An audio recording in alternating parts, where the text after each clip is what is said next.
Where did you get the £30 billion funding gap for? Why do you think there's going to be that much of a gap? Well, because the now retired or retiring NHS Chief Executive, Sir David Nicholson, actually said that's what the gap would be by the end of this decade. And actually, Nuffield Trust, the independent health think tank, said it could be over 40 billion. So we've used the most conservative estimate. I don't think there are too many people I've spoken to who are in the know across the parties privately think there won't be a socking great financial black hole by the end of this decade for the NHS. Without new sources of funding, which is what you're proposing. Well, we're saying some other things as well. We're saying the NHS is not as efficient as it could be. And we're in good company there because Monitor, the regulator, is saying the same thing. So there's about £18 billion worth of savings, which they think the NHS, if it really put its shoulder to the wheel, could deliver. But any way you look at it, the funding streams look inadequate to cope with providing a good quality health service with the disease profiles we've got and with the demography we've got.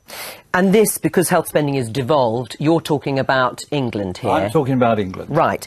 But it will go against the grain, won't it? It will go against the grain of the majority of people in England who will say it has to be free at the point of use. That's what it was set up to do, and that's how it should remain. Well, we respect that. I mean, I would like to be able to go on putting more money into the NHS, but I just don't think you can go on shoving more money into the NHS from general taxation with the situation we've got. So we've got to look for some other ways, but we've also got to look at finding some creative ways where we can get people to engage with looking after their own health much better than we've done so far. Right, but your proposals for a £10 charge for everybody to become a member, if you like, of the NHS is what you're proposing as a starting point. That's a starting point, but we're also proposing lots of exemptions. We've got exemptions for prescription charges, and we're saying there should be some exemptions for children, for example, and for poorer people as well. Right, so it would be means tested.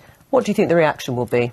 Well, the Labour Party's already said this morning that there is no prospect of this being introduced by the Labour Party ever, that their position is long-term that Labour would keep the NHS free at the point of use. Now, I commend Lord Warner for thinking seriously about the big funding issues that are coming up in the NHS. I think we are facing a big funding crunch in the next 5 to 10 years, but for me, you talked about membership of the NHS. For me, one of the wonderful things about the NHS is that from the moment you're born, you are a member. You do not have to pay a separate charge. It's paid for out of taxation. And when you turn up a hospital, you don't have to worry about whether you've paid your bills or not. But it's not affordable, according to Lord Warner. It's not sustainable if we want to still be able to treat the wide range of illnesses and diseases and the ageing population. Do you accept that?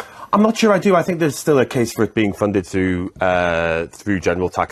I mean, in fact, the most popular tax increase of all time was Gordon Brown's 1p on the rate of national insurance to fund an increase in spending on the NHS. The NHS is... And you think people would take another increase, do you think, in general taxation to pay for that? I think if we have those shortfalls, it's the kind of conversation we have to be having. Right. I mean, should spending still be ring-fenced? No.